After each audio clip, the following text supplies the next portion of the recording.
Hi families, welcome back to mister ice over. இன்னைக்கு நான் உங்களுக்காக வெறித்தனமான சைனீஸ் ஃபேண்டசி படம் தான் எடுத்துகிட்டு வந்திருக்கிறேன். ஸோ சைனீஸ் ஃபேண்டசி படம்னா சொல்லவா வேணும், டிஃப்ரெண்ட்டான கதையை வச்சுருப்பாங்க இல்லையா, அதே மாதிரி தான் இந்த கதையிலும். என்னென்னா, ஒரு பூனை இருக்குது. அந்த பூனை வந்து 30 வருஷமாக நிறைய பேரை கொடூரமாக பழி வாங்கிட்டு இருக்குது. ஸோ இதை தெரிஞ்சுக்கிட்ட நம்ம ஹீரோ வந்து எதுக்கு இந்த பூனை வந்து எல்லாத்தையும் பழி வாங்கிட்டு இருக்குது, அப்படி என்ன கதை இருக்குது அப்படின்னு கண்டுபிடிக்க போராடுறாரு. ஸோ இதனால அவருக்கு பயங்கரமான அதிர்ச்சிலாம் காத்துட்ருக்க. ஸோ கடைசியில் என்னாச்சு, இந்த பூனை எதுக்காக இப்படி கொலை பண்ணணும் அப்படின்ற கதையெல்லாம் பயங்கர சூப்பரா மந்திர தந்திரங்களோட சொன்ன கதை தான் 2017 வருஷம் ரிலீஸ் ஆன தி லெஜெண்ட் ஆஃப் டீமன் கேட். சரி வாங்க, டைம் வேஸ்ட் பண்ணாம டைரக்டா படத்தோட கதைக்குள்ள போயிடலாம். ஸோ படத்தோடைய ஸ்டார்டிங்ல பார்த்தீங்கன்னா சைனால இருக்கிற ஒரு அழகான சிட்டியை காமிக்கிறாங்க. அப்படியே காமிச்சிட்டு அந்த சிட்டில ஒரு அழகான வீட்டுக்கு பின்னாடி இருக்கிற குளத்துல ஒரு பொண்ணு உட்காந்து அப்படியே டைம் ஸ்பெண்ட் பண்ணிட்டு இருக்கும்போது அங்க பார்த்தீங்கன்னா ஒரு பூனை வருது. பூனை வந்து திடீர்னு பேச ஆரம்பிக்குது. அவ்வளவுதான், இதை பார்த்த பொண்ணு என்னது பூனை பேசுது அப்படின்னு பயந்து அங்கிருந்து ஓட ஆரம்பிக்க வேகமா வீட்டுக்குள்ள போறா. வீட்டுக்குள்ளேயும் பாத்தீங்கன்னா அதே பூனை இருக்குது. ஒருவேளை இது கனவா, என்னது இது எப்படி என்கிட்ட பேசுது அப்படின்னு நினைச்சிட்டு இருக்கும் போதே அந்த பூனை வந்து, நீ எனக்காக சாப்பாடு வச்சிருந்தல்ல, அதுக்காக நான் உனக்கு ஒரு பரிசு தரட்டுமா, உன்னுடைய வீட்டுக்கு சைட்ல மரம்லாம் இருக்கும்ல, அந்த இடத்துக்கு கீழே ஒரு புதையல் இருக்குது, எடுத்துக்கோ, நான் அப்புறம் வரேன் அப்படின்னு சொல்லிட்டு அங்கிருந்து அப்படியே கிளம்ப. இந்த பொண்ணுடைய கண்ணு அப்படியே ஒரு மாதிரி மாறுது. உடனே வேகமா போய் வீட்டுக்கு பின்னாடி இருக்கிற அந்த குளத்துக்கு பக்கத்துல போய் பாக்குறா. பார்த்தா ஒரு மீன் வந்து துடிச்சிட்டு இருக்கும், அதோடைய கண்ணு மட்டும் இல்லாம இருக்கும். ஸோ இதை தான் அந்த பூனை சாப்பிட்ருக்கும் போல. அப்புறமா மறுபடியும் வேகமா போய் வீட்டுக்கு பின்னாடி உள்ள மரத்துக்கு கீழே தோண்ட ஆரம்பிக்கிறா. அப்ப அதே டைம்ல அந்த வீட்டுக்கு பாத்தீங்கன்னா அந்த பொண்ணுடைய ஹஸ்பண்ட் வராரு. ஸோ இவர் வேற யாரும் கிடையாது, இந்த சைனா நாட்டோடைய கமாண்டர். அது போக அடுத்த ராஜாவா இவர் தான் மாற போறாரு போல. ஸோ இப்படி இருக்க வேகமா வீட்டுக்கு வர அங்க அந்த பொண்ணு பாத்தீங்கன்னா, எங்க இந்த வீட்டுக்கு ஒரு பூனை வந்துச்சு தெரியுமா, அந்த பூனை பேசலாம் செஞ்சது தெரியுமா அப்படின்னும் போது, என்ன வளரிட்டு இருக்கிற, ஒழுங்கா சாப்பாடு எடுத்து வை அப்படின்னு பேசிட்டு இருக்கும்போது, இங்க வாங்க நான் காமிக்கிறேன் அப்படின்னு சொல்லிட்டு அவ ஒரு பொக்கிஷத்தை காட்டுறா. பார்த்தா ஃபுல்லுமே தங்கமா இருக்குது. இப்போ அப்படியே சீன் கட் பண்ணிட்டு அடுத்த சீன்ல நம்ம ஹீரோ தான் காட்டுறாங்க. நம்ம ஹீரோ ஒரு மாங்க். அது போக நம்ம ஹீரோ ஜப்பானை சேர்ந்தவன். இங்க எதுக்கு வந்துட்டு இருக்கான்னு பார்த்தா, இந்த நாட்டோடைய ராஜா இருக்காருல, அவருக்கு பயங்கரமா உடம்பு சரியில்லாம போயிருக்கும் போல. அதனாலதான் நம்ம ஹீரோவையும் வந்து பார்க்க சொல்லியிருப்பாங்க. ஸோ நம்ம ஹீரோ பார்த்தீங்கன்னா அப்படியே அரண்மனைக்குள்ள என்ட்ரி ஆகுறான். அப்படி என்டர் ஆனதுமே பார்த்தீங்கன்னா அவனுக்கு ஒரு நெகட்டிவ் எனர்ஜி வந்து ஃபீல் பண்றான். என்ன இது, ஏதோ தப்பா இருக்குது அப்படின்னு அந்த ராஜாவை பார்த்தா அவர் வந்து அப்படியே துடிச்சிட்டு இருக்கிறாரு. ஸோ இவருக்கு என்ன பிரச்சனைனா, ஒரு வாரமா தூங்கிருக்கவே மாட்டார் போல, கண்ணை திறந்து வச்சுட்டே இருந்திருப்பாரு. அதனால அவரால் முடியல. அது போக அவருடைய உடம்புக்குள்ள ஏதோ இருக்கிற மாதிரி ஃபீல் ஆகுது போல, கத்திக்கிட்டே இருக்கிறாரு. இதை பார்த்த நம்ம ஹீரோவுக்கு அந்த இடத்துல ஏதோ ஒரு பூனையோடைய ஆவி இருக்கிற மாதிரி ஃபீல் பண்றான். ஸோ கொஞ்ச நேரத்திலே பார்த்தீங்கன்னா அந்த ராஜாவும் அந்த இடத்துல அப்படியே மண்டையை போட்டுடுறாரு. ஸோ நம்ம ஹீரோவும் சோகத்தில் அப்படியே அங்கிருந்து வெளியில வரான். அப்போ அரண்மனையில இன்னொருத்தன் வந்து நம்ம ஹீரோ கிட்ட பேச ஆரம்பிக்கிறான். ஸோ இவனை வந்து நம்ம ஃப்ரெண்டுக்காரனே கூப்பிடலாம், ஏன்னா ஹீரோ பார்த்ததுமே ஃப்ரெண்ட் ஆகிடும். ஹீரோ பார்த்து ராஜாவுக்கு என்னாச்சுங்க அப்படின்னு கேட்கும்போது, அதுவா இந்தாங்க அப்படின்னு சொல்லிட்டு ஒரு முடியை காமிக்கிறான். ஸோ இது பூனையோடைய முடி போல. என்னது பூனையா, அப்படின்னா பூனை தான் இது எல்லாத்துக்கும் காரணமா அப்படின்னு கேட்கும்போது, ஆமா, ஏதோ ஒரு பூனையோடைய நெகட்டிவ் எனர்ஜி வந்து இங்க சுத்திட்டு இருக்குது, அது ரொம்பவே ஆபத்துன்னு நினைக்கிறேன் அப்படின்னு சொல்லிட்டு வெளியில வந்து அப்படியே தரையை காமிக்கிறான். அதுல பூனை நடந்து போனதுக்கான தடம்லாம் இருக்குது. அது போக ஒரு சின்ன கல்வெட்டு மாதிரி இருக்குது. அதை எடுத்து பார்த்தா அடுத்த சாவு கமாண்டருக்கு அப்படின்ற மாதிரி போட்டிருக்க. ஸோ இவங்களுக்கு இப்பதான் புரியுது, ஏதோ ஒரு பூனை தான் இவங்க எல்லாத்தையுமே பழி வாங்கிட்டு வந்துட்டு இருக்குது. ஸோ அதை எப்படியாவது தடுக்கணும் அப்படின்னு சொல்லிட்டு நம்ம ஹீரோவும் இந்த ஃப்ரெண்டுக்காரனும் பார்த்தீங்கன்னா யோசிக்கிறாங்க. ஸோ இப்போ அப்படியே கட் பண்ணிட்டு இந்த கமாண்டரோட வீட்டில் காமிச்சா அந்த பூனை அங்கே தான் இருக்குது, அவங்கள பழி வாங்குறதுக்காக வெயிட் பண்ணிட்டு இருக்குது போல. இப்போ அடுத்தது நம்ம ஃப்ரெண்டுக்காரனை தான் காமிக்கிறாங்க. அவன் என்ன பண்றானா, இந்த அரண்மனைக்கு யாருமே இல்லாத டைம்ல ஒரு இடத்துக்கு போறான். அந்த இடத்துல சீக்கிரட்டா ஒரு பாக்ஸ் இருக்குது. அதை ஓபன் பண்ணி பார்த்தா உள்ள ஒரு சாவி இருக்குது. அதுலயும் இந்த சாவியை எடுத்தீங்கன்னா நீங்க சாபத்துக்குள்ளாகுவீங்க அப்படின்னு போட்டிருக்க. இருந்தாலும் அவன் அதை எடுத்துட்டு வந்து ஒரு ரகசிய அறை மாதிரி இருக்குது. அதுக்குள்ள வந்து அந்த சாவியை போட்டதுமே உள்ள ஒரு கதவு மாதிரி இருக்குது. அதை திறந்தா கதவா வந்துட்டு இருக்குது. என்னடா இதுன்னு சொல்லிட்டு கடைசியா எல்லாத்தையுமே திறந்து உள்ள இருந்து ஏதோ ஒரு பொருள் எடுத்துக்கிறான். பொருள் எடுத்துமே பாத்தீங்கன்னா அந்த இடத்துல இருந்து நிறைய ஊசி மாதிரி கீழே எப்படியோ ஜஸ்ட் மிஸ்ல அவன் தப்பிச்சிடுறான். அதுக்கப்புறம் அடுத்த நாள் பாத்தீங்கன்னா நேரா ஹீரோவை தான் மீட் பண்ண போறான். ஸோ ஹீரோ கிட்ட ஏதாவது முன்னேற்றம் இருக்குதா, நம்ம என்ன முடிவு எடுக்கலாம், கமாண்டரை எப்படி காப்பாற்றலாம், நம்ம போய் சொன்னாலுமே அவங்க யாருமே நம்ப மாட்டாங்க அப்படின்னும் போது, ஆமா நம்ம ஏதாவது பண்ணி தான் ஆகணும். ஆமா நீங்க என்ன ஒர்க் பண்றீங்க அப்படின்னு கேட்டதும், நான் ஒரு எழுத்தாளரா மாற ட்ரை பண்ணிட்டு இருக்கிறேன். அது போக எனக்கு ஒருத்தரை ரொம்ப பிடிக்கும், அவர் சைனா நாட்டில் ஒரு மிக சிறந்த எழுத்தாளர், பயங்கரமா கவிதை எழுதுவாரு. சரி அதெல்லாம் இருக்கட்டும், நீங்க எதுக்கு இங்க மெயினா வந்தீங்கன்ற மாதிரி கேட்கும்போது, அதுவா இந்த சைனால ஒரு மிகப்பெரிய புத்தர் மடம் இருக்கும் இல்லையா, அந்த மடம் மடத்துக்கு தான் வந்தேன், ஆனா அந்த மடத்துக்குள்ள என்ன விட மாட்டாங்க அப்படின்னும் போது, ஆமா ஆமா அதுவா, அதுல விட மாட்டாங்க, அதுவே யாரை தேர்ந்தெடுக்குதோ அவங்களால மட்டும்தான் அதுக்குள்ள போக முடியும்ன்ற மாதிரி இவன் சொல்லிட்டு இருக்க. அப்படியே பேசிக்கிட்டே ரெண்டு பேரும் கூட்டமா இருக்கிற ஒரு இடத்துக்கு வராங்க.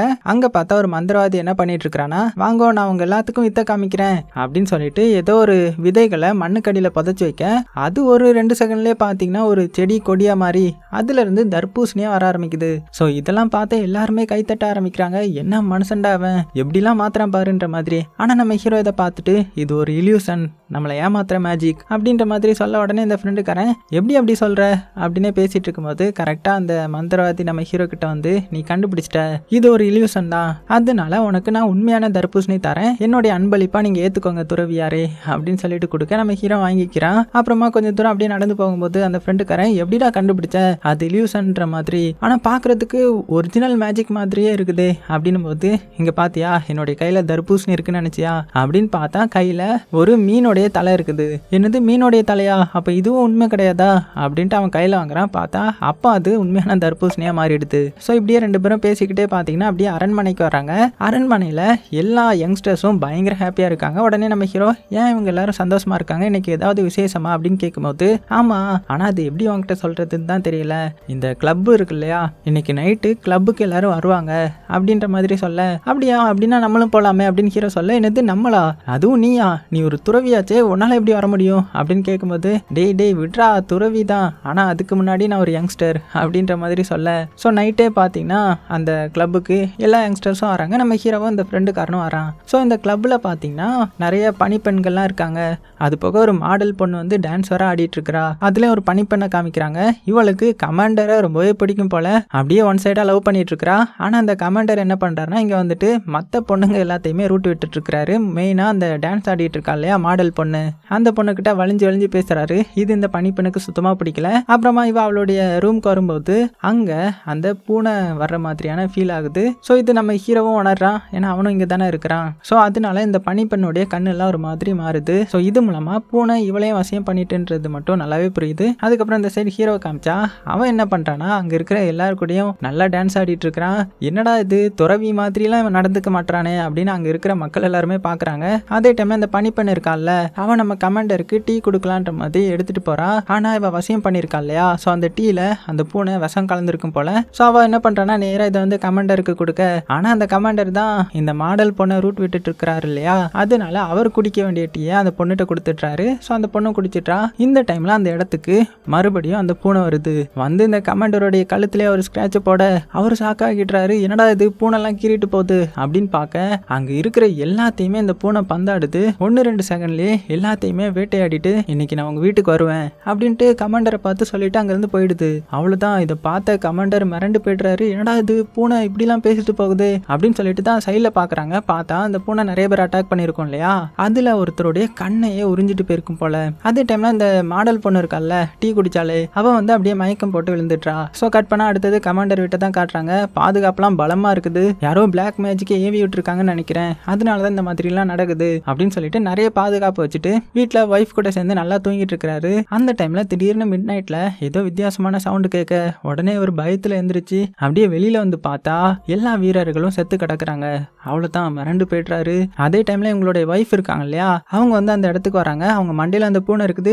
மண்டையில பூனை இருக்குது அப்படின்னு இவர் பயப்பட, ஏன் பயப்படுறீங்க, அதெல்லாம் பயப்படாதீங்க, எல்லாம் நல்லதுக்கு தான் அப்படின்னு அவ வந்து பேசுறாங்கன்னா, அவ வந்து அந்த பூனையோடைய வசியத்துல தானே இருக்கிறா. அது போக ஒரு உயிரோட ஒரு மீனை வச்சிருக்கிறா. அதோடைய கண்ணையை அப்படியே உறிஞ்செடுக்க, அவ்வளவுதான். இதை பார்த்து கமாண்டர் மிரண்டு போய், ஐயோ பூனை இவளையும் மயக்கிடுச்சு அப்படின்னு சொல்லிட்டு வேகமா வெளியில ஓடி வந்துட்டாரு. அதே டைம்ல இங்க நம்ம ஹீரோ வந்து எங்க வந்திருப்பானா, அந்த மாடல் பொண்ணு வந்து மயங்கி விழுந்திருப்பா இல்லையா, ஸோ அவளுக்கு உடம்பு சரியில்லாம வந்திருக்கும். அதனால என்னாச்சுன்ற மாதிரி நம்ம ஹீரோ பார்க்க வந்திருப்பான். என்ன இருக்குன்னா, அந்த பொண்ணோடைய உடம்புல பயங்கர அலர்ஜியா ஒரு மாதிரி வைரல் இன்ஃபெக்ஷனா இருக்கும். ஸோ இதை பார்த்த ஹீரோ, இது ஒரு வைரஸ் மாதிரி, இதை போக்கணும்னா ஒரு ரா மீட்டை எனக்கு எடுத்துட்டு வாங்க அப்படின்னு சொல்ல, அதே டைம்ல இந்த சைடு இந்த கமாண்டர் பாத்தீங்கன்னா அந்த கிளப் ஹவுஸ்க்கு தான் வந்திருக்காரு. ஒவ்வொரு ரூமா கதை தட்டுறாரு, என்ன உள்ள விடுங்க, அந்த கொடூர பூனை வந்துருச்சு அப்படின்னு சொல்ல யாருமே உள்ள விட மாட்டாங்க. அதே டைம்ல இங்க நம்ம ஹீரோக்கு பாத்தீங்கன்னா அந்த ரா மீட்டையும் வந்து கொடுத்துட்றாங்க.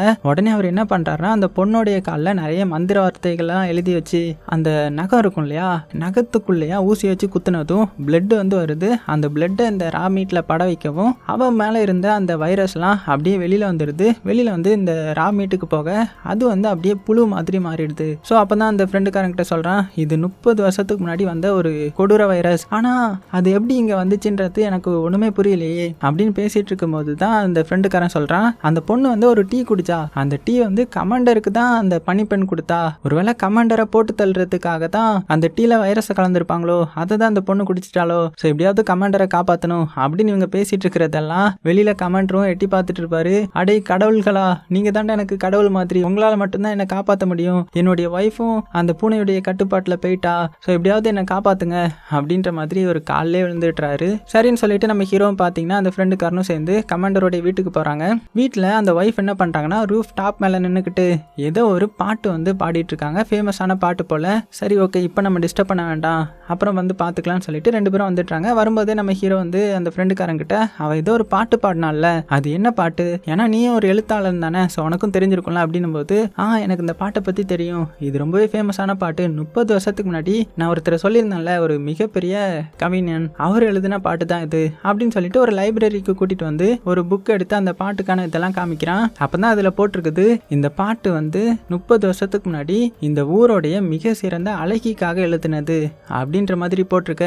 அதை பார்த்த இந்த ஃப்ரெண்டுக்காரன் அப்படியே மெய் மறந்து போயிட்டான். அழகியா அப்படின்னா அந்த பொண்ணுக்காக தான் எழுதியிருக்கிறாரா அப்படின்னும் போது, எந்த பொண்ணா, யாரை பத்தி சொல்ற அப்படின்னு கேட்கும்போது தான் இவன் சொல்றான், இந்த மாதிரி 30 வருஷத்துக்கு முன்னாடி ஒரு பொண்ணு இருந்தா, அந்த பொண்ணுடைய கண்களே பயங்கர அழகா இருக்கும், இந்த சைனாலேயே மிகப்பெரிய பேரழகினா அவ மட்டும்தான். அதுக்கப்புறம் இந்த மேஜிக் இல்யூஷன்லாம் வந்து என்னென்னமோ நடந்துருச்சுன்னு சொல்றாங்க, ஒண்ணுமே தெரியல அப்படின்னு சொல்லும்போது தான் நம்ம ஹீரோவுக்கு அந்த மந்திரவாதியை பத்தி ஞாபகம் வருது. ஏன்னா அவரும் இந்த மேஜிக் இல்யூஷன்லாம் பண்ணிட்டு இருப்பாரு இல்லையா. உடனே நேரா அவரை மீட் பண்ணி, இங்க பாருங்க ஒரு பூனை வருது, அந்த பூனைக்கும் இந்த மேஜிக் இல்யூஷன் சக்திலாம் இருக்கிற மாதிரி தெரியுது, ஸோ உங்களுக்கு ஏதாவது இதை பத்தி தெரியுமா அப்படின்னு கேட்கும்போது, அவர் இதை கேட்டதுமே அப்படியே நடந்து போக ஆரம்பிச்சிட்டாரு. நம்ம ஹீரோ பின்னாடி வந்து, ப்ளீஸ் சொல்லிட்டு போங்க அப்படின்னும் போது, இங்க பாரு இல்யூஷனுக்குள்ள உண்மை மறைஞ்சிருக்கலாம், ஸோ நீயே கண்டுபிடிச்சிக்கோ அப்படின்ற மாதிரி ஒரு ஹிண்ட் கொடுத்துட்டு போக, உடனே அடுத்தது பார்த்தீங்கன்னா நம்ம ஹீரோ அந்த கமாண்டரோடைய வீட்டுக்கு தான் வரான். ஸோ வீட்டுக்கு வந்து பார்த்தா அந்த வீட்டுக்கு வெளியில இந்த சைனாலே அழகான பொண்ணுன்ற மாதிரி 30 வருஷத்துக்கு ஒருத்தி இருந்தான்னு சொல்லியிருந்தான் இல்லையா, அந்த பொண்ணு இருக்கிற மாதிரியான ஒரு இல்யூஷன் இருக்குது.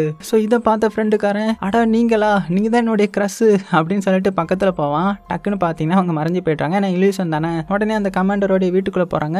இப்போ இவங்க அந்த வீட்டை பார்க்கறதுக்கு ஏதோ பாலடைஞ்ச பேய் பங்களா மாதிரி இருக்குது. அப்படியே வீட்டுக்குள்ள போக அங்கதான் கமாண்டரோடைய ஒய்ஃப் இருக்காங்க. அவங்கள பார்த்ததுமே நம்ம ஹீரோ வந்து நிறைய கேட்குறான், நீ யாரு, எதுக்காக இந்த மாதிரி பண்ணிட்டு இருக்கிற, உனக்கு என்ன வேணும் அப்படின்னு கேட்கும்போது அந்த ஒய்ஃப் வந்து, நான் யாரையும் சும்மா விட மாட்டேன், எல்லாத்தையுமே நான் பழி வாங்குவேன், நான் யாருன்னு தானே கேட்டேன், நான் தான் அந்த அழகியோடைய உண்மையான பெட்டான பூனை அப்படின்னு சொல்லிட்டு அந்த பொண்ணுடைய உடம்பை விட்டு போயிருது. உடனே அந்த ஒய்ஃப் வந்து கீழே விழுந்து அங்கேயே இறந்து போயிட்டாங்க.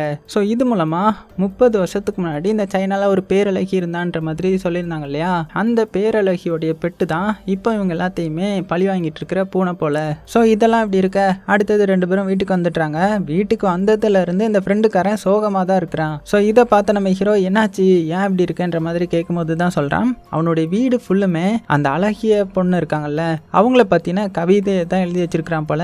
எனக்கு அவங்கள ரொம்பவே பிடிக்கும், ஆனா அவங்களுக்கு இப்படி ஒரு அநீதி நடந்திருக்குது, அவங்க துரோகம் பண்ணப்பட்டிருக்காங்க, ஆனா இதை பத்தி எனக்கு எதுவுமே தெரியல, ஸோ அவங்களுடைய வாழ்க்கை வரலாறை பத்தி நான் ஒரு இதெல்லாம் எழுதிட்டு இருந்தேன் அப்படின்னு சொல்லிட்டு ஸ்டார்டிங் சீன்ல இவன் ஒரு இடத்துக்கு போய் ஒரு இதை எடுத்திருப்பான் இல்லையா, ஒரு சாவியை எடுத்து ஒரு கதவா திறந்து அதுக்குள்ள இருந்து ஒரு பொருளை எடுத்துட்டு வந்திருப்பான் இல்லையா, அந்த பொருளை காமிக்கிறான். ஸோ அதுக்குள்ள என்ன இருக்குன்னு பார்த்தா அந்த அழகிய பொண்ணுடைய முடிதான் இருந்திருக்குது. ஸோ இது மூலமா அவனுக்கு ஏதாவது லீட் கிடைச்சி இந்த கதையை முடிக்கலான்ற மாதிரி தான் பார்த்து இருந்திருப்பான். ஆனால் அவங்க இந்த மாதிரி இறந்து போயிருக்காங்களா, ஸோ இதெல்லாம் என்னால் ஏற்றுக்கவே முடியல அப்படின்னு ரொம்பவே சோகமாக இருக்கேன். உடனே நம்ம ஹீரோ, சரி வா அவங்கள பற்றி நம்ம கண்டுபிடிப்போம், அவங்களுக்கு என்ன ஆயிடுச்சுன்றது யாருக்காவது தெரியும், ஸோ நம்ம போய் விசாரிக்கலாம், 30 வருஷத்துக்கு முன்னாடி அப்படி என்ன நடந்துச்சுன்றதை நம்ம பார்க்கலாம் அப்படின்னு சொல்லிட்டு 2 பேரும் எங்கே போகிறாங்கன்னா, இந்த சைனாலேயே ஒரு வயசான லேடி ஒருத்தங்க இருப்பாங்க, அவங்கள மீட் பண்ணி இந்த மாதிரி அந்த அழகான பெண்ணை பற்றி உங்களுக்கு ஏதாவது தெரியுமா, அவங்களுக்கு என்ன ஆச்சு அப்படின்னு விசாரிக்கும் போது, ஆனால் அந்த பாட்டி வந்து உஷாராகி, அப்படியா அவங்கள பற்றி எனக்கு எதுவும் தெரியாது, அந்த டைமில் நான் கொஞ்சம் வெளியில் போயிருந்தேன்ப்பா, ஜப்பான் கொரியான்ற மாதிரி நான் டூருக்கு போயிட்டேன், ஸோ எனக்கு தெரியாது, ஆனால் அவங்கள பற்றி நல்லா தெரிஞ்ச ஒரு லேடி எனக்கு தெரியும், ஸோ நீ அவங்கள போய் மீட் பண்ணு சரியா அப்படின்னு சொல்லிட்டு நைஸாக பேசி அனுப்பி வச்சிட்றாங்க. அவங்க போனதுக்கப்புறம் அந்த பூனை இருக்கு இல்லையா, கொலகார பூனை அவங்க இவங்கள பார்க்கவும் வருது, இவங்களையும் கொலை பண்ணிடுது. அதுக்கப்புறம் நம்ம ஹீரோ அந்த ஃப்ரெண்டுக்காரனை பார்த்தீங்கன்னா 2 பேரும் அந்த பாட்டியம்மா சொன்ன லேடியை மீட் பண்ண வராங்க. அவங்க கிட்ட இந்த மாதிரி அந்த அழகிய பொண்ணை பற்றி உங்களுக்கு என்னெல்லாம் தெரியும், ஸோ அதை பற்றி எங்கள் கிட்ட சொல்லுங்கன்ற மாதிரி சொல்ல, இவங்க அந்த பாட்டி மாதிரிலாம் கிடையாது போல, நல்லவங்களா இருக்கிறாங்க. அதனால அந்த அழகிய பொண்ணை பற்றின ஒரு இதில் வந்து எழுதி வச்சிருந்துருப்பாங்க. அந்த நோட்ஸை வந்து நம்ம ஹீரோ கிட்டையும் ஃப்ரெண்டுக்காரங்கிட்டையும் கொடுக்க, இவங்களும் ரொம்பவே தேங்க்ஸ்ன்னு சொல்லிட்டு ஒரு இடத்துக்கு வந்து அதை ரீட் பண்ண ஆரம்பிக்கிறாங்க. இப்போ அப்படியே ஃப்ளாஷ்பேக்கில் நமக்கு காட்டுறாங்க. என்னன்னா இந்த சைனாலேயே 30 வருஷத்துக்கு முன்னாடி ரொம்பவே அழகான ஒரு பொண்ணு இருந்திருப்பா. அவள் வேற யாரும் கிடையாது, இந்த நாட்டோடைய இளவரசி. ஸோ அந்த பொண்ணை எல்லாத்துக்கும் ரொம்ப பிடிக்கும். எல்லா ஊர் மக்களும் அந்த பொண்ணுடைய அழகை பார்த்து ரொம்பவே ரசிப்பாங்க. இப்படி இருக்க இந்த பொண்ணுக்கும் அவளுடைய நாட்டு மக்களை ரொம்ப ரொம்ப பிடிக்கும். எந்த அளவுக்குனா அவளுக்கு பிறந்த நாள் வரும்போது அதை எல்லாருமே கொண்டாடணும், எல்லாருக்கும் ஏதாவது பண்ணணுன்றதுக்காக ஒரு மேஜிக் ஷோ மாதிரி அரேஞ்ச் பண்ணி எல்லாத்துக்கும் நிறைய சாப்பாடு போட்டு விருந்தெல்லாம் பண்ணுவா. இப்படிதான் இந்த வருஷம் அவளுடைய பிறந்த நாளுக்கும் பார்த்தீங்கன்னா அரண்மனையில இருந்து பயங்கரமா லைட் செட்டப்லாம் பண்ணி மேஜிக் ஷோவை நடத்துறதுக்காக ஒரு மாஸ்டர் கிட்ட, அதாவது ஒரு மிக சிறந்த மந்திரவாதி கிட்ட சொல்லியிருக்காங்க. அவரும் பார்த்தீங்கன்னா அவருடைய தலைமையில ஊர் மக்களுக்கு முன்னாடி நிறைய மந்திரம் தந்திரம்லாம் இல்யூஷன் மூலமா காமிச்சு எல்லாத்தையும் அசத்திட்டு இருக்கிறாரு. எல்லா ஊர் மக்களும் வாயை பொழந்து பார்த்துட்டு இருக்காங்க. அது போக இந்த மிக சிறந்த மந்திரவாதிக்கு 2 அசிஸ்டன்ட்டும் இருப்பாங்க. அதுல ஒரு அண்ணன்காரன், இன்னொருத்தன் தம்பிக்காரன். ஸோ இந்த 2 பேருமே பயங்கரமா மேஜிக்லாம் பண்ணி அசத்துறாங்க. ஸோ இதனால இந்த ராணிக்கு வந்து இவங்க 2 பேரையும் ரொம்பவே பிடிச்சி போயிடுது. அதுலயும் தம்பிக்காரனை முக்கியமா ரொம்பவே பிடிச்சி போயிடுது. ஸோ அந்த தம்பிக்காரனுக்கும் ராணி மேல ரொம்பவே அக்கறை போல, ராணியை பார்த்ததுமே அழகுல மயங்கி அப்படியே காதல் வயப்பட்டுறான். அதனால அவங்க கிட்ட இருந்த ஒரு ஹேர் பின்னையும் நைஸா ஆட்டையை போட்டுறான். ஸோ அதுக்கப்புறம் ராணியும் அந்த அண்ணன் தம்பி 2 பேரையும் கூப்பிட்டு ரொம்பவே பாராட்டுறாங்க. ஸோ அந்த தம்பிக்காரனுக்கு இது மூலமாக ரொம்பவே சந்தோஷம். ஸோ இப்படி எல்லாம் நல்லபடியாக போயிட்டுருக்க ஒரு நாள் திடீர்னு என்ன ஆகுதுன்னா, இந்த நாட்டோட புரட்சி படைகள் என்ன பண்ணியிருக்காங்கன்னா இந்த இளவரசிக்கு அகெயின்ஸ்டாக மாற ஆரம்பிச்சிருக்காங்க. என்ன அந்த பொண்ணு இவ்வளோ அழகாக இருக்குன்றதுக்காக உங்களுடைய காசை இஷ்டத்துக்கு வேஸ்ட் பண்ணுவீங்களா, நீங்கள் மக்களுக்கெல்லாம் பண்ண மாட்டீங்களா அப்படின்னு சொல்லி கோவத்தில் என்ன பண்ணியிருக்காங்கன்னா அந்த இளவரசியோடைய தம்பிக்காரனையும் கொலை பண்ணி, நீங்கள் இளவரசியை கொலை பண்ணலன்னா உங்கள் நாட்டையே நாங்கள் அழிச்சிருவோம், உங்களுக்கு எதிராகவே நாங்கள் மாறிடுவோம், ஸோ இனிமேல் உங்களால் ஆட்சி புரிய முடியாது அப்படின்ற மாதிரியான கோரிக்கை வைக்க இங்க ராஜாவுக்கு என்ன பண்றதுன்னு தெரியல. இளவரசி எப்படி கொல்ல முடியும்? ஸோ அதனால அந்த மிகச்சிறந்த மந்திரவாதி இருக்கார் இல்லையா, அவரை கூப்பிட்டு எங்களுக்கு ஏதாவது ஹெல்ப் பண்ணுங்கன்ற மாதிரி சொல்ல, அவரும் ராஜா கிட்ட வந்து, ராஜா என்கிட்ட ஒரு ஐடியா இருக்குது, எனக்கு ஒரு இல்யூஷன் பண்ண தெரியும், என்னன்னா செத்து போன மாதிரி அவங்கள காமிக்க தெரியும் அப்படின்னு சொல்லிட்டு இந்த அண்ணன்காரன் தம்பிக்காரன் இருக்காங்க இல்லையா, அதுல அண்ணன்காரனை படுக்க சொல்லி அவனுடைய கழுத்துல ஏதோ ஒன்று இன்ஜெக்ட் பண்ற மாதிரி பண்றான். உடனே அவனும் பாத்தீங்கன்னா மூச்சு பேச்சு இல்லாம ஆகிட்டான். ஸோ இதை காமிச்சு இந்த மாதிரி நான் இளவரசியும் பண்ணிடுறேன், அப்படி பண்ணா அவங்க நம்பிடுவாங்கல்ல அப்படின்னு சொல்ல ராஜாவும் இதுக்கு ஒத்துக்கிறாரு. இளவரசிக்கும் பாத்தீங்கன்னா வேற வழி இல்லைல்ல, அதனால அவங்களும் ஒத்துக்கிறாங்க. அப்போ அந்த மந்திரவாதி என்ன சொல்றாருன்னா, இந்த மாதிரி இந்த மேஜிக்கை பண்ணணும்னா நீங்க இந்த ரகசிய தண்ணியை குடிக்கணும் அப்படின்னு சொல்ல, இளவரசியும் வேற வழி இல்லாம அந்த தண்ணியை குடிக்கிறாங்க. குடிச்சதுமே அவங்க அப்படியே கீழே படுத்து இறந்து போயிட்டாங்க. ஸோ இதெல்லாம் பார்த்து அண்ணன்காரனும் தம்பிக்காரனும் ஸோ இது ஒரு இல்யூஷன் தான் போல அப்படின்னு நினைச்சிட்டு இருந்தாங்க. ஆனா உண்மைக்குமே ராணி செத்துட்டாங்க போல அப்படின்ற மாதிரி இந்த குறிப்புல எழுதி வச்சிருக்காங்க. ஸோ இதை பார்த்த நம்ம ஹீரோவும் ஃப்ரெண்டுக்காரனும் பயங்கர சாக்காகிட்டாங்க. அப்போ இளவரசியை சாகடிக்கணுன்றதுக்காக தான் இந்த மாதிரி மந்திரவாதி ஏமாத்தி அவங்கள கொலை பண்ணியிருக்கிறான். அப்பதான் அந்த ராஜாவும் இந்த ராஜ்யத்தை கண்டினியூஸா ஆள முடியுன்றதுக்காக இப்படி துரோகம் பண்ணி அவங்கள கொலை பண்ணிட்டாங்களா அப்படின்னு 2 பேரும் பயங்கர சாக்காகிறாங்க. அதனால சரி ஓகே, நம்ம அந்த இளவரசியோடைய கல்லறைக்கு போய் பார்க்கலாம், அங்க ஏதாவது க்ளூ கிடைக்கும் அப்படின்னு சொல்லிட்டு 2 பேரும் வேக வேகமா இளவரசி கல்லறையை நோக்கி போக ஆரம்பிக்கிறாங்க. ஸோ அதுக்கு போகணும்னா ஒரு நீர்வீழ்ச்சியெல்லாம் தாண்டி தான் போகணும். அது போக பயங்கரமா நிறைய இதை கடந்து எப்படியோ இளவரசியோடைய கல்லறைக்கு வந்துட்டாங்க. உள்ள போறதுக்கே பயமா தான் இருக்குது, இருந்தாலும் ஏதாவது க்ளூ கிடைக்கும் நம்பிக்கையில 2 பேரும் வேகமா உள்ள போய் இளவரசியோடைய கல்லறையும் பாக்குறாங்க.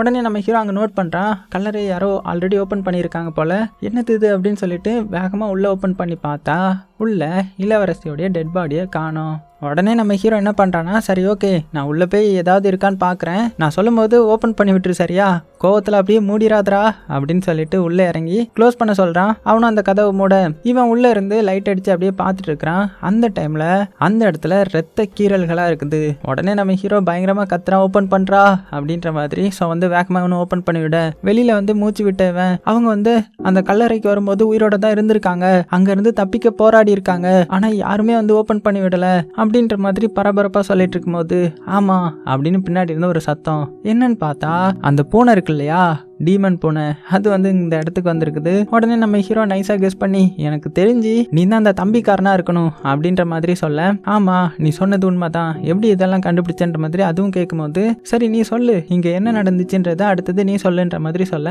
இந்த பூனையும் பாத்தீங்கன்னா இவங்களுக்கு ஒரு விஷுவல் மாதிரி ஒன்று காமிக்குது. ஸோ ஆக்சுவலா என்ன நடந்திருக்குன்னா, இளவரசி வந்து இங்க புதைச்சிருப்பாங்க இல்லையா கல்லறையில, அந்த டைம்ல 2 நாள் கழிச்சு அண்ணனும் தம்பியும் பாத்தீங்கன்னா வேகமா அந்த இடத்துக்கு வந்திருப்பாங்க இளவரசியை காப்பாத்துறதுக்காக. இங்க வந்து இந்த கல்லறையை ஓபன் பண்ணி பார்த்ததுக்கு அப்புறம் தான் தெரியுது இளவரசி வந்து இறந்து போயிட்டாங்கன்றது. ஸோ இதை வந்து இந்த தம்பிக்காரனால ஏத்துக்கவே முடியல. ஏன்னா இவன் வந்து லவ் பண்ணியிருப்பான் இல்லையா, அதனால அண்ணன்காரனும் தம்பிக்காரனும் சேர்த்து 2 பேரும் இந்த இளவரசியை தூக்கிட்டு ஒரு நீர்வீழ்ச்சி இருக்கிற ஒரு குகைக்கு பக்கத்துல வந்து கூட்டிட்டு வந்து பயங்கரமா ட்ரீட்மெண்ட் பார்த்துருக்காங்க. தம்பி வந்து உயிரை கொடுத்து பயங்கரமா ட்ரீட்மெண்ட் பார்த்து எப்படியாவது உயிரோட வந்துட மாட்டாங்களா அப்படின்னு ஏங்கிட்டு இருக்கும் போது தான் இந்த அண்ணன்காரன் ஒரு கொடூரமான உண்மையை சொல்றான். ஸோ என்ன உண்மைனா, நம்ம மாஸ்டர் இருக்கார்ல, அவர் வந்து என் மேல ஒரு மேஜிக் காமிச்சார்ல, நான் செத்து போன மாதிரி கொஞ்ச நேரம் இருப்பேன்னு, அது எல்லாமே நடிப்பு தான், நாடகம் தான். இந்த இளவரசியை நம்ப வச்சு அவங்க கையாலே அந்த விஷத்தை குடிக்க வைக்கிறது தான் இவங்களுடைய பிளானு. ஸோ இது எனக்கு தெரியாது, ஆனா லேட்டா தான் எனக்கே புரிய வந்துச்சு அப்படின்னு சொல்ல, இவன் வந்து செமையா கோவப்படுறான். ஏன் இதை என்கிட்ட முன்னாடியே சொல்லல, நம்ம இளவரசியை காப்பாத்திருக்கலாமே அப்படின்னு சொல்லிட்டு பயங்கரமா அண்ணன் கிட்ட சண்டை போட. ஸோ அண்ணனுக்கும் குற்ற உணர்ச்சி அதிகமா இருக்கும். அதனால ஸோ என்னை மன்னிச்சிரு, என்னுடைய தண்டனையை நானே தேடிக்கிறேன், இனிமேல் உன்னுடைய மூஞ்சில நான் முழிக்க மாட்டேன் அப்படின்னு சொல்லிட்டு அங்கிருந்து அப்படியே சோகமா கிளம்பிடுவான். அவன் போனதுக்கு அப்புறமும் நம்ம தம்பிக்காரன் இருக்கான் இல்லையா, அவன் தான் இளவரசியோடைய பாடியை ரொம்பவே பதப்படுத்தி ரொம்பவே பாதுகாப்பா பார்த்துட்டு இருந்திருப்பான். ஆனா ஒரு நாள் என்ன இருக்குன்னா, அந்த இளவரசிக்கு அந்த வைரஸ் பாதிப்பு வந்திருக்குது. நம்ம கூட ஸ்டார்டிங்ல பார்த்தோம் இல்லையா, நம்ம ஹீரோ கூட அந்த ராமீட்டை வச்சு அந்த வைரஸை வெளியில எடுத்திருப்பான் இல்லையா, ஸோ அந்த வைரஸ் தான் அது. உடனே இங்க நம்ம ஹீரோ, அப்படின்னா உனக்கு ராமீட் தேவைப்பட்டிருக்குமே, நீ என்ன பண்ண அப்படின்னு கேட்கும்போது தான் அந்த பூனை சொல்லுது, ஆமா எனக்கு தேவைப்பட்டது, ஸோ நான் அந்த பூனையை கொண்டுலாம் தான் பார்த்தேன், ஆனா இளவரசிக்குன்னு ரொம்ப பிடிச்சது அந்த பூனை மட்டும்தான், ஏன்னா அவங்களுடைய பூனை தானே இது. ஸோ அதனால நான் அதை கொலை பண்ணாம விட்டுட்டு என்ன பண்ணனா, நானே என்னுடைய உடம்பு மூலமா அந்த வைரஸை என்னுடைய உடம்புக்குள்ள இழுத்துக்கிட்டேன். ஸோ அப்படியாவது அவங்க உயிரோட வந்துருவாங்களா அப்படின்றத நான் எதிர்பார்த்தேன், ஆனா அவங்க வரல.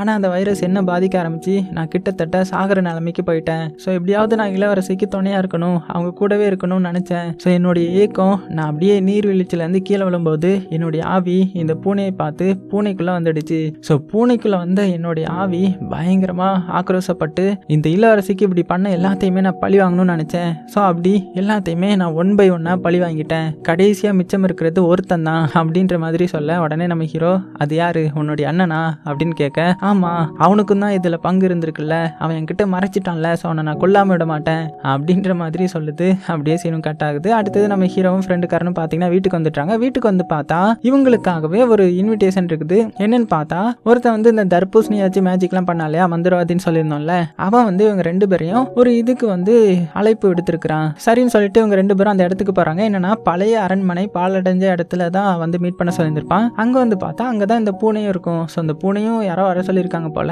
அந்த டைம்ல தான் அங்க அந்த மந்திரவாதி வராரு. ஸோ வந்து இவங்க எல்லாத்துக்குமே ஒரு விசுவல் மாதிரி காமிக்கிறாங்க.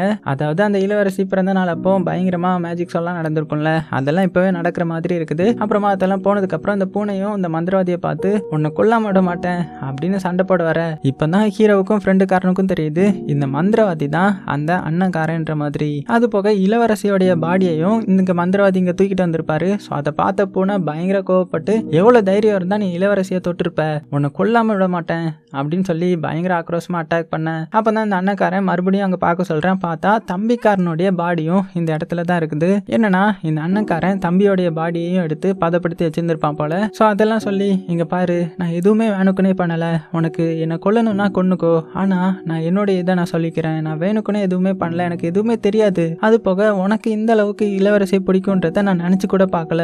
இது எனக்கு முன்னாடியே தெரிஞ்சிருந்துச்சுன்னா என்னுடைய உயிரை கொடுத்தாவது நான் இளவரசியை காப்பாத்திருந்திருப்பேன், ஏன்னா எனக்கு உன்னை ரொம்பவே பிடிக்கும் அப்படின்னு எமோஷனலா பேச இந்த பூனைக்கு ரொம்பவே கஷ்டமாயிடுது. என்னதான் இருந்தாலும் அண்ணன் இல்லையா, ஸோ இருந்தாலும் அவனுடைய வன்மத்தை மனசுக்குள்ள வச்சுக்கிட்டு கொல்லலான்ற மாதிரி வருது. இருந்தாலும் அண்ணனை அட்டாக் பண்ண முடியல. அதனால அங்கிருந்து அப்படியே வெளியில வந்துருது. ஸோ இப்போ கடைசியா இருந்த அண்ணன்காரனையும் மன்னிச்சதுனால பூனை வந்து ரொம்பவே வீக் ஆகிடுது. அதனால அப்படியே அந்த இடத்துல படுத்துற. கடைசியில இந்த தம்பிக்காரனுடைய ஆன்மாவை பார்த்தீங்கன்னா சாந்தி அடையுது. எதுக்குன்னா அண்ணன்காரனை மன்னிச்சிட்டான் இல்லையா, அதனால அப்படியே அங்க கொக்கா மாதிரி பறந்து போயிடுறான் அந்த தம்பிக்காரன். ஸோ இப்போ கடைசியில எல்லாம் முடிஞ்சதுனால நம்ம ஹீரோவும் ஃப்ரெண்டுக்காரனும் சந்தோஷமா அந்த ஊருக்குள்ள வராங்க. ஃப்ரெண்டுக்காரனுக்கு ரொம்பவே சந்தோஷம், ஏன்னா அவன் வந்து கதையை முடிக்கணுன்ற மாதிரி பார்த்துருப்பான். இப்போ எல்லாமே முடிச்சிட்டான் இல்லையா, எல்லாமே அவனுக்கு தெரிய வந்திருக்கும். ஸோ கதையை கம்ப்ளீட் பண்ணிட்டேன்ற ஒரு சந்தோஷம். அதே டைம்ல நம்ம ஹீரோவும் பார்த்தீங்கன்னா அவன் ஆசாசையா அந்த ஊருக்கு வந்ததுக்கு இன்னொரு காரணம் என்ன, அந்த துறவி மடத்துக்கு போகணுன்றது தானே. ஸோ அதே மாதிரி அங்கே போகிறான். ஆனால் இந்த வாட்டி அதோடைய கதவு ஆட்டோமேட்டிக்காக ஓப்பன் ஆகுது. ஸோ ஹீரோவும் சந்தோஷமாக உள்ளே போகிறான். அதோட இந்த படத்தையும் முடிக்கிறாங்க. ஸோ டிஃப்ரெண்ட்டாக இருந்துச்சுல்ல, சைனீஸ் படம்னாலே இப்படி தான் இருக்குது. இருந்தாலும் என்ஜாய் பண்ணியிருப்பீங்க நம்புகிறேன். ஸோ எப்படி இருந்துச்சுன்றதை மறக்காம கீழே கமெண்ட் பண்ணுங்கள். பிடிச்சிருந்துச்சுன்னா லைக் பண்ண மறந்துடாதீங்க. ஏன்னா அப்போ தான் நிறைய பேருக்கு கொண்டு போய் சேர்க்குமா இந்த யூடியூப். ஸோ இன்ஸ்டா ஐடியா ஃபாலோ பண்ணதவங்களாம் ஃபாலோ பண்ணிக்கோங்க. சேஃபாக இருங்க. உங்களுக்கு பிடிச்ச எல்லாத்தையுமே ரொம்ப ரொம்ப சேஃபாக பார்த்துக்கோங்க.